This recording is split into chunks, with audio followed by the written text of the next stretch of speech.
Wait, where's Arsh? Hey, y'all. Welcome back to episode 2 of Two Guys, One Ball. Look at these dudes. The show. We are your where hosts. Neither Ethan guy Brown. has a full testicle. We are your hosts, Ethan Brown, who played CYDC basketball, and me. I don't need much introduction, but I guess I can introduce myself again. I'm Arsh. Tried out for the junior high team a couple of times. Oh, yeah. You know, back in the day. Should have made it. Should have made it over Matop. Basically did. Any day.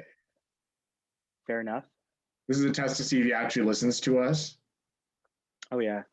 Speaking of listening to us, as of recording, we're at 122 viewers. So we have a lot of moms out there, and we just want to thank our moms. Shout out to moms. Yeah, we expected a solid 4 views last video, and having 30 times as many views, we are very grateful. Very grateful. Thank you. Good multiplication. Yeah, I can't do that. Quick maths. Well done. Yeah, so we're just going to jump right into our first segment, which this clip is legendary, but it is titled, "That's crazy. That's so love, bro." Or, "That's crazy. That's so not love, bro." Basically, the game is, that's crazy, that's so love, or that's so not love, bro. And the point of it is I'm going to ask Arsh a question or bring up a topic that's around the league, and Arsh we'll debate it, talk about it, and if we agree, it'll be that's so love or that's so not love, based on how we view the topic. So it's basically, do you like what's going on? If you do, we're going to use a gimmick to make it sound cool. So, yeah. Let us get started. All right, first topic that we have, Zach LaVine making the All-Star game. Bulls currently, let me just scroll over to Juan, are in the 10th seed, I believe. They're 10 and 15, but Zach LaVine has been putting up monster numbers. Are you that's so love or that's so not love on Zach LaVine making the All-Star game? Okay. I'm happy that Zach LaVine is getting recognized because the Bulls have been crap for a very long time. Since Jordan left. I'm just kidding. Since D-Rose's ACL. Yeah, basically. I don't think it's his fault necessarily that they're that bad, just like I don't think the Wizards being bad is entirely Bradley Beal's fault. So honestly, I'd say I'm pretty happy with Zach LaVine being in an all-star position. So wait, are you locking it in as a that's so love? I'm locking it in as a that's so love. Oh, we have our first that's so love. That's crazy. That's so love, bro. That's crazy. That's so love, bro. I love that clip. I love Kobe White. He's on the Bulls too, so good for him. Oh, yeah. All right. I agree. I would say he has earned it. He has been balling out. He's just never had a great situation. And Lauri Markkanen's kind of bounced back after a somewhat of a slump last year. Kobe White, inconsistent, but overall a solid point guard in general. So I'd say they have some good foundational pieces, and you can hope they can build off it later. Because who was the power forward that was really solid but got injured? Wendell Carter Jr. So I haven't kept up with him, but I hope they've got a good young lineup for the future. Agreed. All right, next topic. For the future. NBA G League bubble, specifically Dennis Smith Jr. choosing to play down there. Are you that's so love or that's so not love? I'm a that's so not love right from the start. What? I don't like it. Are you saying good. You're a that's crazy. That's so not love, bro? Yes, that's exactly what I'm saying. Why? Let's hear your reasons, because I have a very different take on that.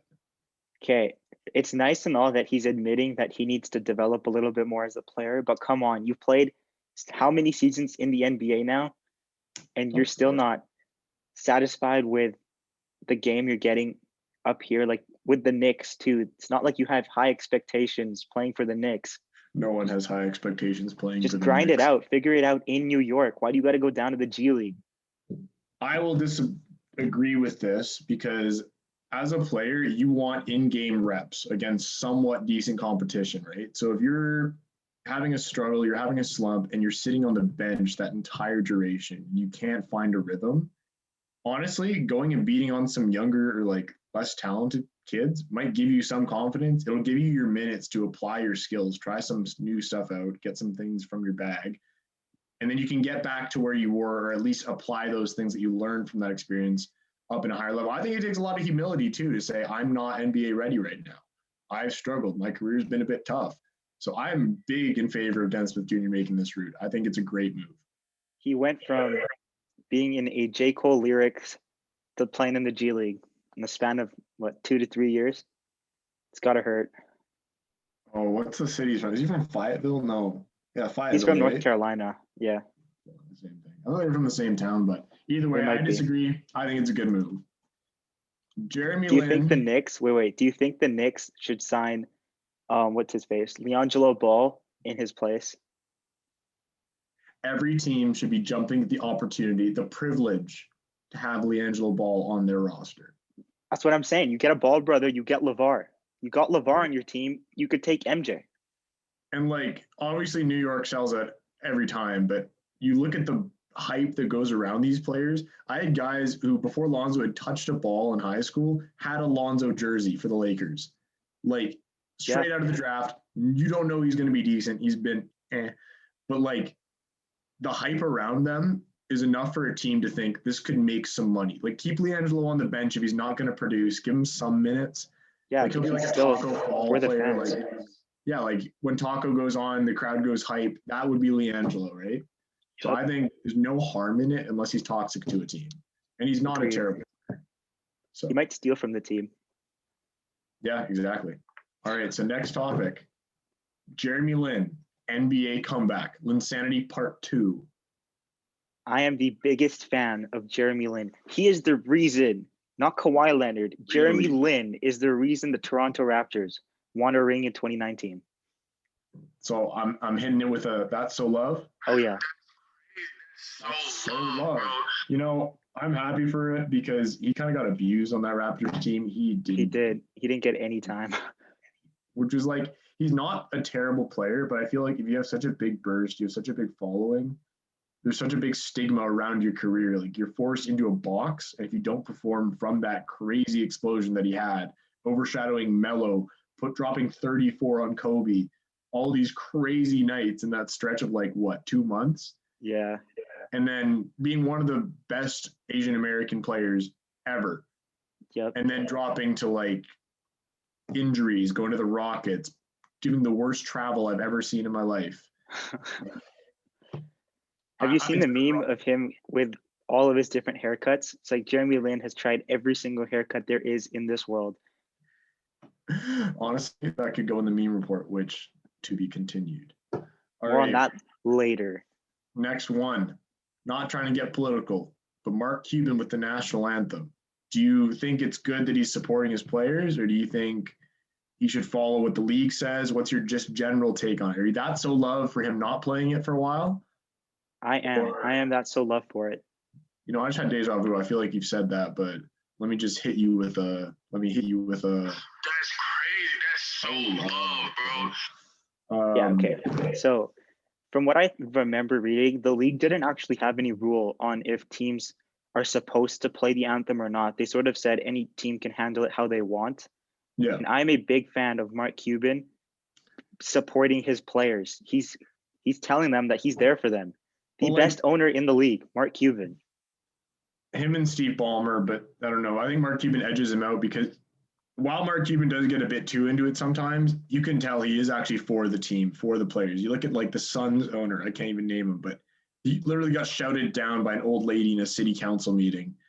There are some shitty owners out there who just care about money. Mark Cuban actually wants to win. He wants what's best for his players. He has a communication with his players, and a team like that's an environment you want to be in. So I think it's a great play for him, showing that he's willing to get fined if that happened. I didn't remember. I agree. He's willing to sacrifice whatever viewer base may be against the Mavs not standing for the anthem or not playing the anthem. The balls to do that in Texas too? Oh, yeah. Oh, good for Mark Cuban. So after the political talk. This is a little bit of a lighter one. We've got a few more points left in the segment. Colin Sexton and Darius Garland have garnered a new nickname, Sexland. Is that so love or that's so not love? Literally just because you're wearing a Cleveland basketball hoodie right now and are a Cleveland Cavaliers fan, that is so not love. So wait, you're saying That's crazy. That's so Not- love, bro. down. That's Yep. tough. You know, it's kind of, I've liked how just funny the fact that that's the name that's been going around. You can tell that they want no part of it. And They all don't. the ESPN, like Rachel Nichols, I think even Stephen A. Smith got asked about it. And you can tell they all just love it. They think it's funny because it's these two young guys and they're getting this Just low-key getting bullied. Exactly. So I think they need to steer into the skid and just adopt it. Like it's going to stick. Own it. One of them gets traded, it's always going to be there. So Yep. I think I'm not that so love or that so not love. I just think they got to be careful. The internet's forever. All right. So next topic. Klay Thompson in the top 10 of All-Star voting. He's currently in the 8th spot for guards in the West. And he hasn't played a game. That is Is so that love. That's All my so homies love serious. Klay Thompson. That's so I'm with you on that one. That's awesome. A bit of I miss Corona, the but Splash Bros. I miss him No, so I- much. I love Klay's game. Like he's not a smooth player, but his game is so just technically proficient and it's beautiful. Like he doesn't need a handle. He doesn't need to have bounce. He's Klay. He's That's Klay. all he needs. And What was it that honestly, game where he dropped 37 and a 14 quarter. threes? 14 threes? Was that him when he Yeah, set he the did that against record? the Bulls. Yeah. Yeah, and he had like 6 bounces or something. 6 dribbles. Yeah. Crazy. That's I think- crazy. I would argue top 4 shooter of all time. I'd be okay with that. Maybe even top 3. I would say like Steph, Ray, Kyle Korver, and Klay. Those would be my top 4. I Not feel like about- I missed someone that's really obvious, but I Larry apologize. B. I don't know, man. I would say he's too much of a volume shooter to be considered just a shooter. But then there's a different category of like Steph and Klay who are volume shooters, but are Oh, yeah. pure shooters. Larry could do it all, but I'm talking shooters. Would you put James Harden in that same category as Klay and Steph? Fuck no. Really? James Harden's he's too much of a volume shooter, way less of an efficiency than either of them. That's true. He takes like So- 60 shots a game. No, guys I put on that list following are like Reggie Miller, Steve Nash. Steve Nash basically invented the 50-40-90. Dirk Nowitzki, like there's some solid just shooters out there. Oh, J.R. Smith. Fucking love J.R. JR. Best contested shooter all time. JR had some pretty clutch shots with the Knicks. Can't lie. With the Cavs too. In the final, not the year with Not- the year not- we not in the first- finals. We don't talk about that. We don't meme. talk about that. But in the other years, he played really good. Did he in Yeah, Cleveland? Okay, we're gonna move on to the next topic. So we're both that so love for Klay. All right, next one. Luka Doncic having 2 million more All-Star votes than Spida Mitchell, even though the Jazz are in first and dominating, quite frankly, and the Mavs are 11th. That's so love, or that's so not love? That's so not love. crazy. That's so Not. love, bro. Okay, let's hear your reasoning. 'Cause I don't have too much of a horse in this race. Okay, I love Luka. He is by far going to be my favorite player once number 23 on the Lakers retires. But the Mavs are 11th, bro. Like, come on. 11th versus first. And you're saying that Luka Doncic deserves 2 million more All-Star votes than the guard who's carrying the Jazz to first over the Clippers, over the Lakers, over the Suns, who've been surprisingly good. Okay, I would also just interject and say the carrying's not fair. You look at the role players that Donovan Mitchell has and how they fit as a unit, how they're the like 9 out of the 11, or what was it? I saw some video today about it, but it was like 8 of the 10 rotation players are all high percentage 3-point shooters, only 2 being below 40%. And that was Jordan Clarkson and Niang, and then Rudy Gobert doesn't shoot. But they've got a cache that fits the modern NBA so much. They led the NBA in shooting percentage last year. And this year, I'm also copying this all from ESPN completely. Nice. So citing that right now. But yeah, they led the NBA in shooting percentage last year, but they were fifth in shots taken for 3-point. Now they've gone to first and first. So I think overall they're just too lethal to ignore. And you look at Luka's cast. Luka's cast is super talented. I love Tim Hardaway Jr. I think he has potential to be a good volume shooter, next kind of J.R. Smith kind of guy. But Kristaps Porzingis, he's still coming back off an ACL. Was it ACL or MCL? But he's had a tough time. And then you look at guys, Dwight Powell's coming back off injury. Jalen Brunson's solid, but he's nothing special, right? There's a lot of pieces that might not mesh together, I don't think. Not yet, at least. I think the Mavs have a pretty stellar lineup still. They could be lethal, but it's just not yet. I figured the bubble, watching them play in the bubble, that they were a season or two away. But the way things are going this year, it just doesn't seem like it. I would give them time to adapt again, but once again, it's just something we'll see how it goes. Yeah. All right, 2 more to go. Derrick Rose back on the Knicks with Tom Thibodeau. That's so love or that's so not love? That's so love. Ooh, I might have a tough one with this. So wait, I'm not going to play the clip. I think I played the clip enough. We'll play it at the end. Okay. I'm going to say that's so not love. You got start. A guy, Emmanuel Quickley. Is it Emmanuel Quickley? No, yeah. I don't know. Yeah, Emmanuel Quickley. Yeah, I get him and Tyrese Maxey. They're both Kentucky point guards. But he's been playing great. Emmanuel Quickley's been a solid point guard for the Knicks, and it's time for a rookie to develop. The Knicks have never been great at player development, and to see a player actually have a chance to do that is fantastic. And then you bring D Rose, who's going to suck his minutes up. I love D Rose.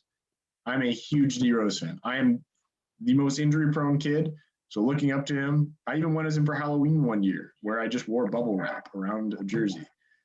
But I don't know if the Knicks needed this. I don't even know what they received for it, but I don't know. I feel bad for a rookie point guard losing minutes to a guy who is a good sixth man. I'm okay with that take. It's nice. It's fair. I'm just a fan of D Rose and the support Tom Thibodeau gives D Rose. That's fair. Well, this man just loves D Rose. Tom Thibodeau has made the Knicks a respectable team. Not a great team, not a good team, but a respectable team. I mean, does anyone really respect the Knicks? Decent lately. When was the last time you said the Knicks are playing decent? Before Kristaps Porzingis was even drafted to them, probably. Melo, when Melo was there. Yeah, the triangle offense. Yeah, that worked really well. To see the Knicks actually not terrible. They had a winning record at one point. I don't know where they're at now. Let's check the standings. Juan, get on it. The Knicks are in a playoff spot. They're 12. No way. They're 8th. They're behind the Raps. Wow, that's insane. It's all because of RJ Barrett. Yep, the man is go Canada. It's the Leaf. It is. All right, so I'll move on to our final That's So Love topic so people can stop whatever 5 mothers are listening. You should just play the sound before you read the question.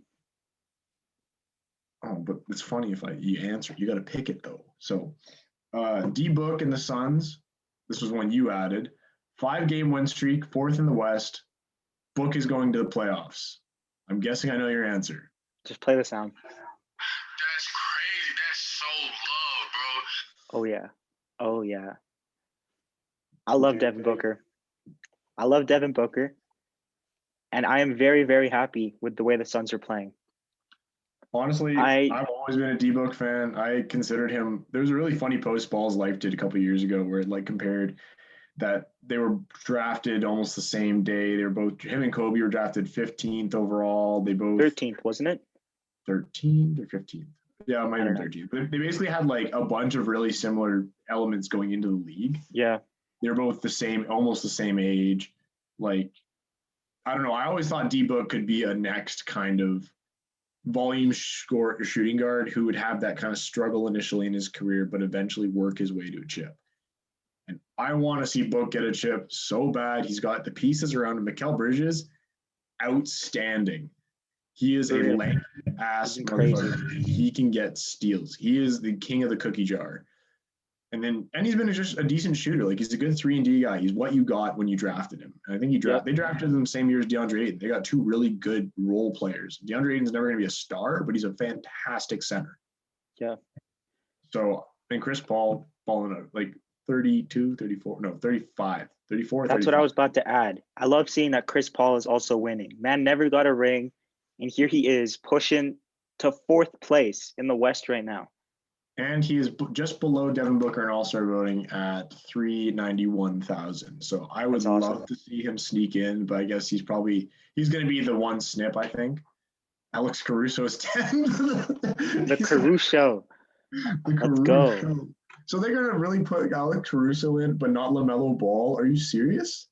Aren't they different conferences? Yeah, but I'm saying, like, if people are willing to do that much of a meme of a vote, why would you just not go all in and just come on. put LaMelo It's not a meme vote. Let's be real here. It's Alex Caruso. He's a ball brother, and he's good. The bald Mamba, though, bro. Who are you going to vote for? A bald brother? They're in different conferences. You can have both. You can take both. You do. I want to see that matchup. Caruso versus LaMelo Ball is the matchup we all been dying to see. Move over Drake or Kobe versus LeBron in that All-Star game. Irrelevant. No. Drake ruined that picture, but he can't ruin the one of LaMelo and the bald Mamba. There we go. All right, so that concludes our first edition of That's So Love and That's So Not Love. Let us know if you enjoyed it. I made a spreadsheet of segments if we're going to enjoy them or keep them or not. So comment in the chat below. Yeah, like, comment, subscribe, guys, to BrarHive Entertainment. Yeah, we'd appreciate it. As much thumbs up as you can if you're listening this far into the video. So yeah, if you've made it 20 minutes in, smash that like button. Thank you. All right, I'm going to let Arsh introduce the next segment. All right. So moving on from That's So Love or That's So Not Love, we enter the What the Report. Segment 2. That was a really raunchy sound. And this one, pretty much, Ethan and I are both going to present 2 weird NBA facts that we could find. And then we're going to rank all 4 of them to decide which fact is weirdest, the weirdest one we could find. Ethan, you may go first. Present your 2 facts. All right. I found these on NBA Reddit Weird NBA Facts. So nice. Shout out to Reddit for producing original content for us to misuse. Payton is the only point guard to ever win Defensive Player of the Year, which I think says a lot about the perception because that is ridiculous. I don't know. I'm going to get into it, but I rate that that's a thing.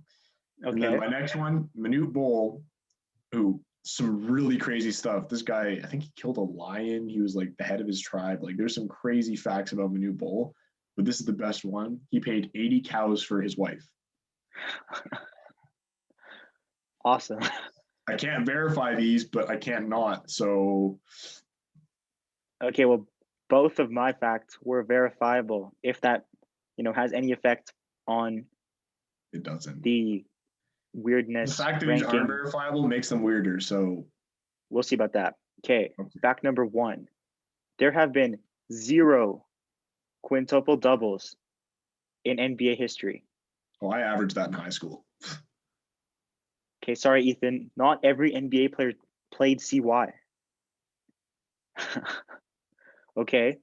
Next, we've got Mugsy Bogues, the shortest boy to play in the history of the league, at 5 feet 3 inches, had 39 career blocks. 39 blocks at 5'3". Average night for me in high school. Again, not everyone played CY, Ethan. Fair enough. My bad. All right, so if I were to rank weirdest, Manute Bol for the 80 cows. That has to be weirder than any statistical anomaly. Like all the other ones are anomalies. This is just a fact about a player, and it's that he paid cows for his wife.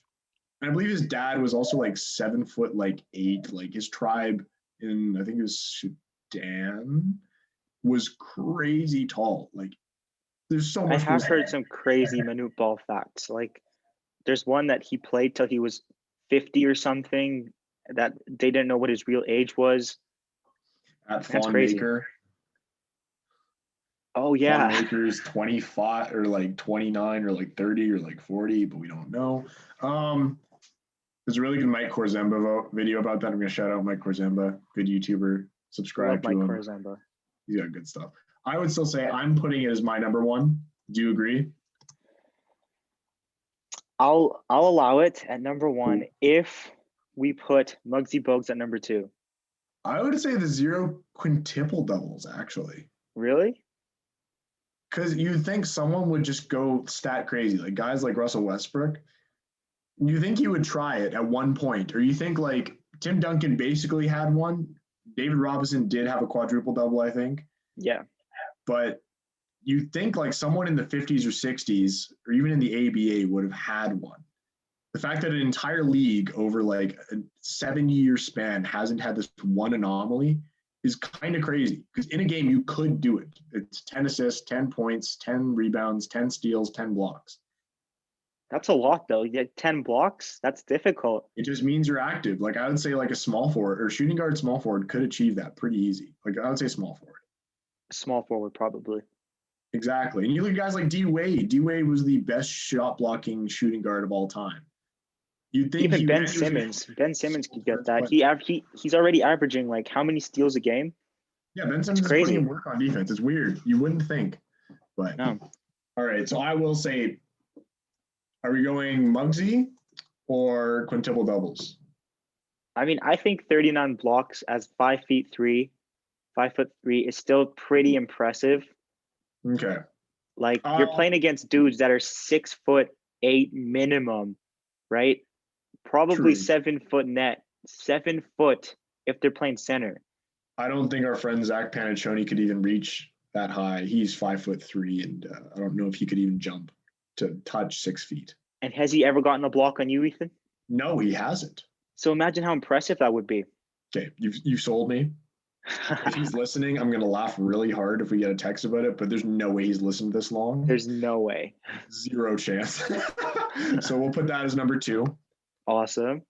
Gary Payton, only point guard. So the fact that no point guards, I think, is an underrated aspect of the game, because point guard defense, as a guy who's played from center to power forward, shooting guard, small forward, point guard, whatever, guarding a shifty guard and being able to lock them down is one of the hardest things ever. If you're a center, you just need to have some lateral quickness, obviously have a good vertical leap, and know your positioning. But it's fairly fundamental. But centers don't need to pick up full court. Centers don't need to jump as they cross half.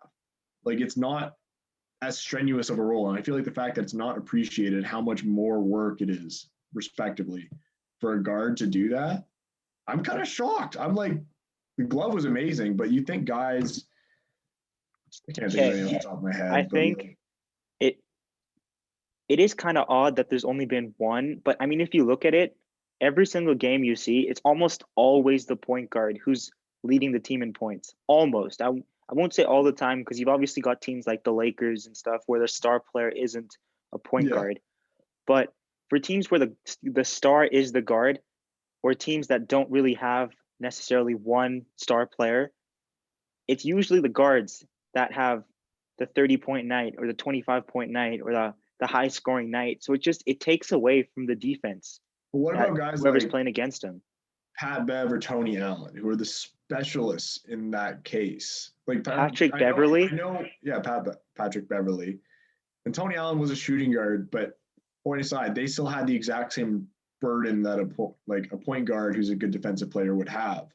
And they got recognized. I don't know if Tony Allen's even won a DPOY. I know he's first team all defense 6 times or something, but like the fact that those guys can get that recognition, why is a guy like Draymond getting it versus a guy like Tony Allen? Like, I think obviously Draymond does good things, and your shot deterring is a big reason why big guys usually get it, because they intimidate. There's stats showing that if they jump at you when you're shooting, you'll miss your chance. You'll miss your shot this much for the time, right?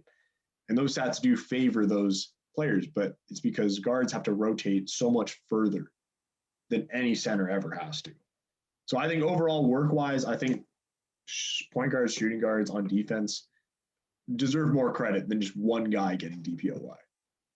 I think that's fair. Can't say that there hasn't been any deserving point guards except for Gary Payton, so that's fair. I didn't think that through, but I think we'll agree. I'll say quintuple doubles is 3, because there are some reasons for the DPOY. So it looks like Arsh gets the 2-3 seed, I get the 1-4, and we're tied if we're keeping score. Yeah, we're tied.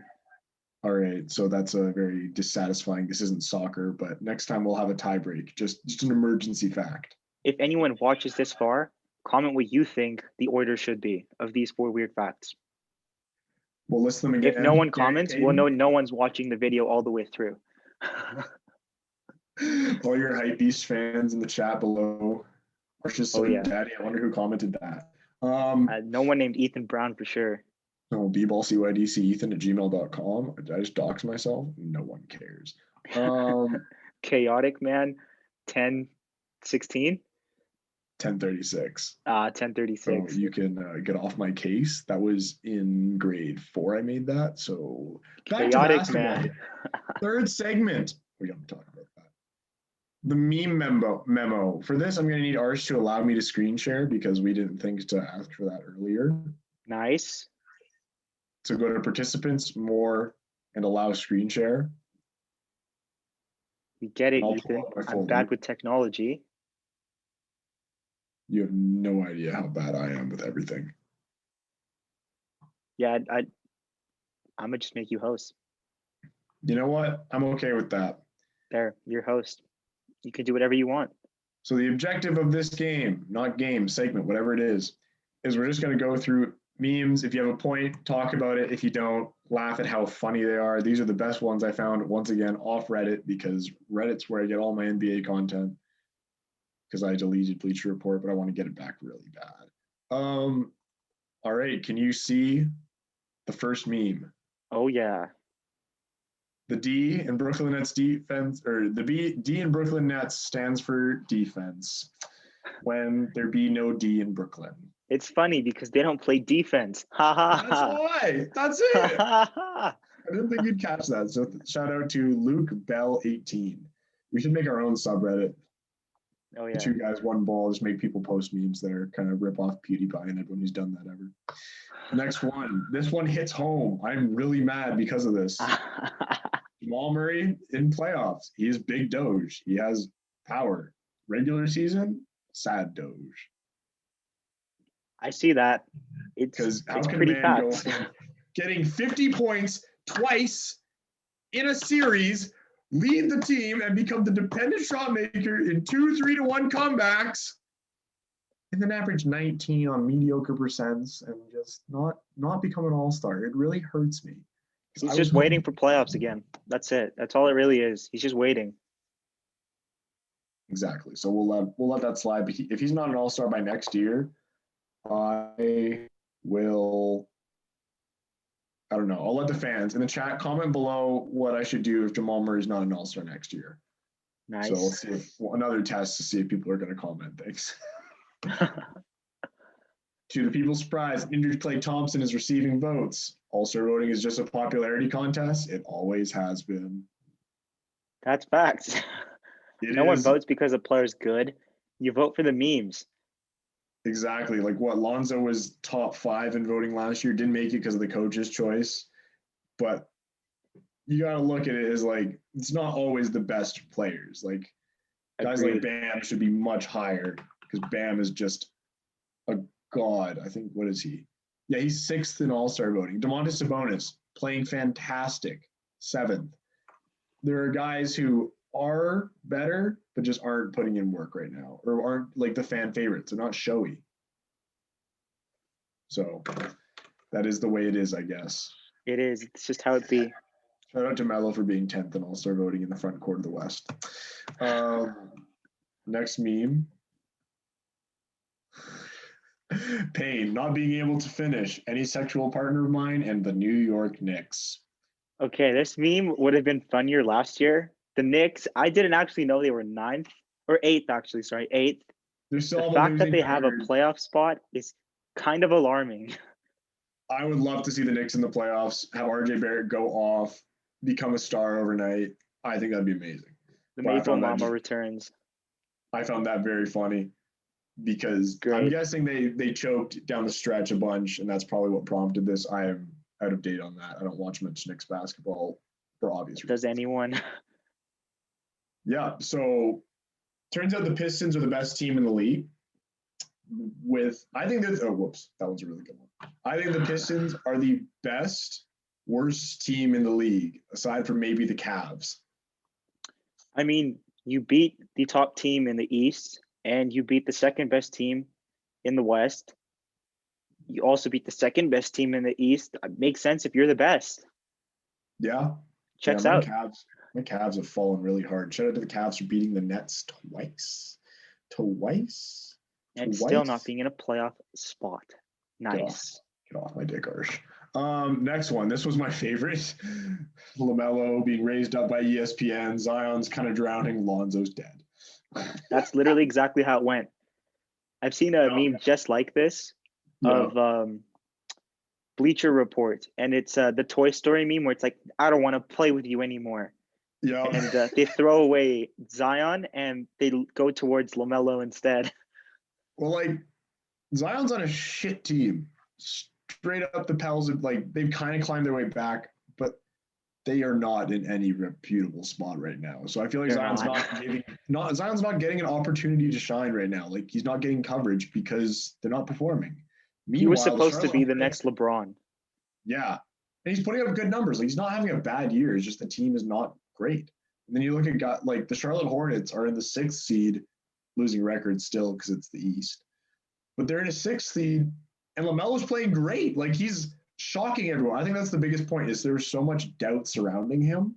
Yeah. Based on obviously guys like Lonzo not panning out as an all-star or just the hype around his family. But he's performed, which is the shocking part. And it's joyful to watch. He's fun to watch. He runs a great fast break, can play in a half-court set, unlike his brother. Like, it's amazing. I'm pretty sure it was he played one game as a starter so far where he actually got, starter level minutes. Yeah. And he had I'm pretty sure it was a triple-double.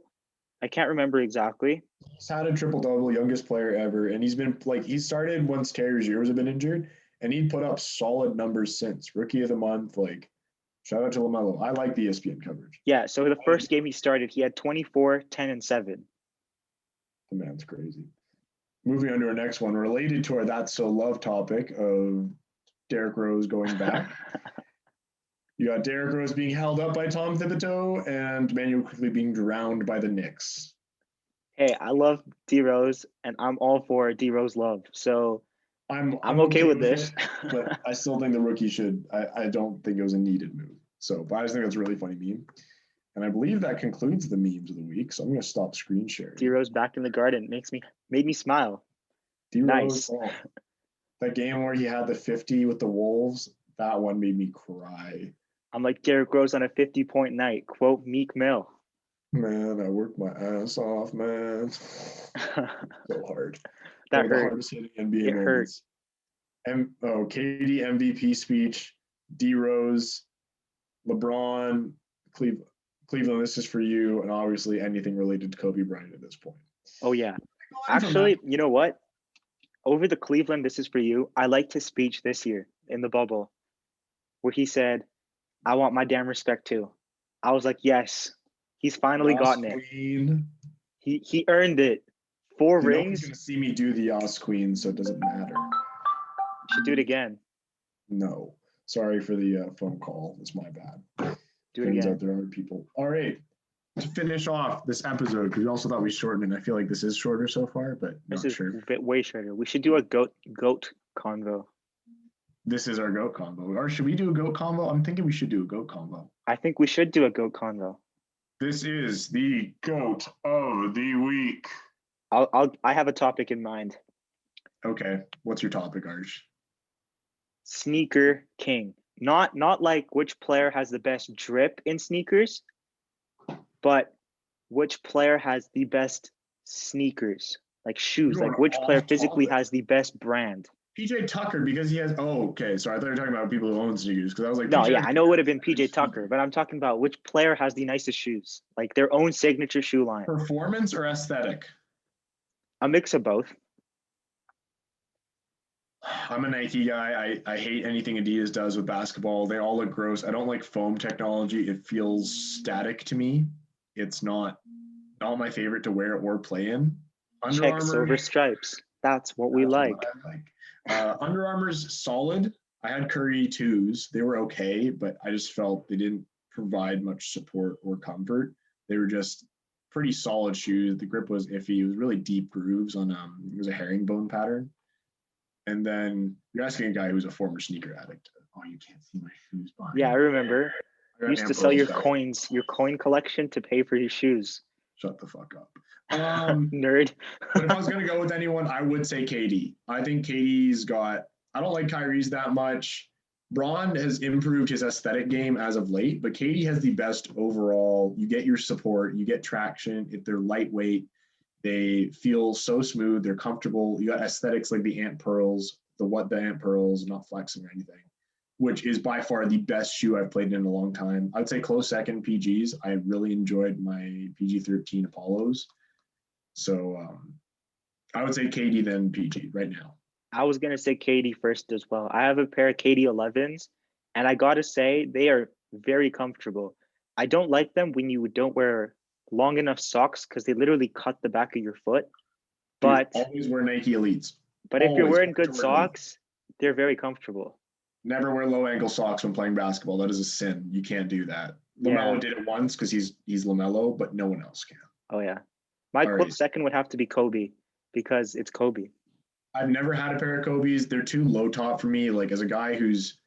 What about the Kobe 9 Elites? Huh? The Kobe 9 Elites. The ultra high tops. No, yeah. I need mids to high tops, and I find mids. That's why KD is my favorite right now, or PG, because they do provide some support, but they're not restricting your movement. But like my Kyrie's, I'm so lanky and tall that I couldn't get low enough to produce enough horizontal force on their pattern. And they slid right under me. Like I'm not a fan of Kyrie's based on my experience with them. I know they're decent. They're decently priced. Like they're a good shoe. Yeah.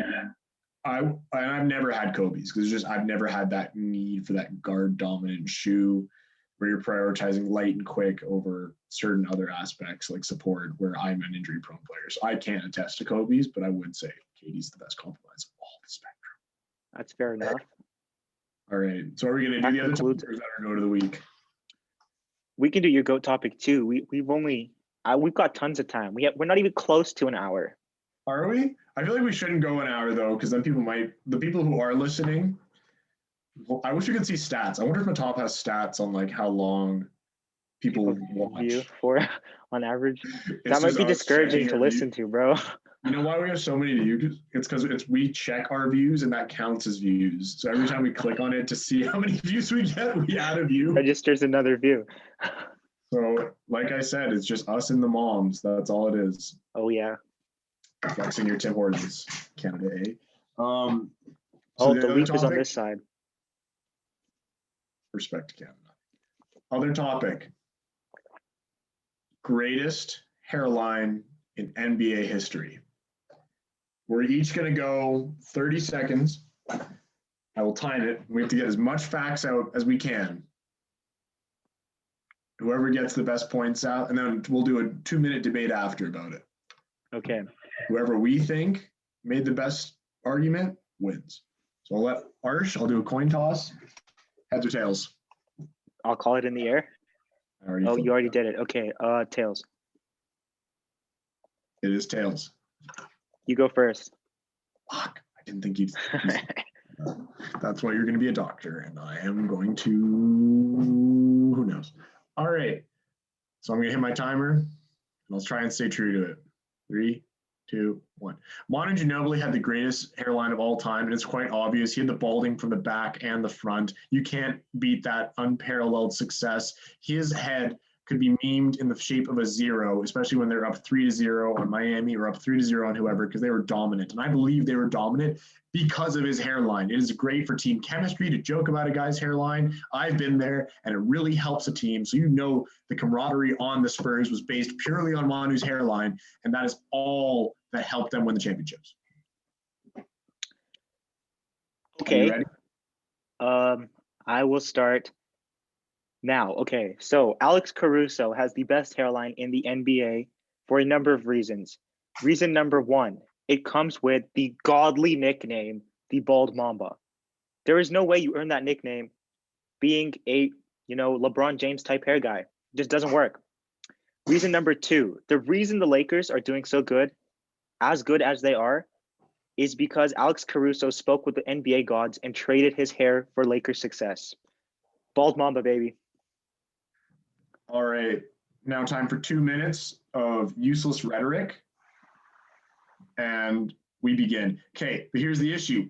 Manu owned his hairline. The man never even experimented with headbands. You saw his hairline from start to finish. He had full head of hair to no head of hair. You could see it all. We went on that journey with him. Caruso came in with a bad hairline. We didn't get to experience that with him. The loss, the tragedy, the pain, the sorrow of his hairline. And he wears a headband now covering it up. He wants Riri more than he cares about his hairline. Is that a guy you want to represent the GOAT of hairlines, Arsh?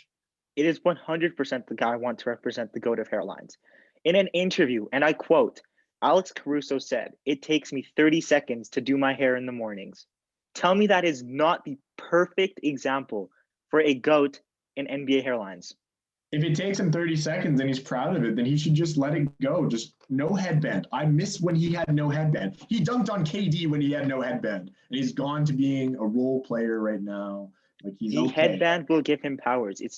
It'll come to him in due time. And in the types of balding, he has the what I like to call the I don't even know what I'm gonna say, but the U from the front, like the Eastern Bloc U, where it cuts in, but it's not pure balding. Manu had a patch. An entire patch. He had an island of bald, not connected to the front area. He had 2 areas, 2 fronts. He was fighting a war in 2 fronts. So what you're telling me to be the is best. that his hairline at the front was perfectly intact. There was nothing wrong with the front. Manu? Yeah. I think it went back a little bit. Just a tad. Come on. That's the point, though. That's the natural one. You don't expect the one from the back, but he got the one from the back and still has to deal with the other one. So are we really not going to appreciate some good hereditary baldness? We have 10 seconds. Like, come left on. I'm the so Caruso. out of points at this point. The All Caruso. right. I'm going to stop it right there. Leave a comment on who you think. I'll put it in the comments. I'll make a thing. Thumbs up for Manu Ginobili. Thumbs down for Alex Caruso. We'll see who wins this debate. No. It should be the other way around, you see. Well, I'm going to comment it first, so unfortunate. We will see about that. And that concludes episode 2, which was titled in our Google Doc, "Look at These Dudes." Yeah, any final notes, Arsh? Final remarks? No, I think we've said enough. If anyone makes it this far, thanks for listening to our useless opinions, and we hope to see you again next week. I hope that you guys appreciated that we put in a little bit more effort. I didn't do this 10 minutes before. We made the doc 4 days ago for about 20 minutes. So there was planning. Early is better than 20 minutes late. So I even moved from the dark corner to a perfect background. I'm sitting in front of 2 GOATs, Kobe Bryant and LeBron James. I don't know who the guy in the middle is. Oh, you're a hater. You're a young blood. Oh my God. You got to we'll debate Jordan later. We'll debate him later. I'm still a LeBron fan, but you need to put some respect on Jordan. I literally hate on him just because Jordan fans hate on LeBron. That is the only reason. Damn, eye for an eye makes the whole world blind. And speaking of blind, time to turn the podcast off and sign out. Okay, that's awkward.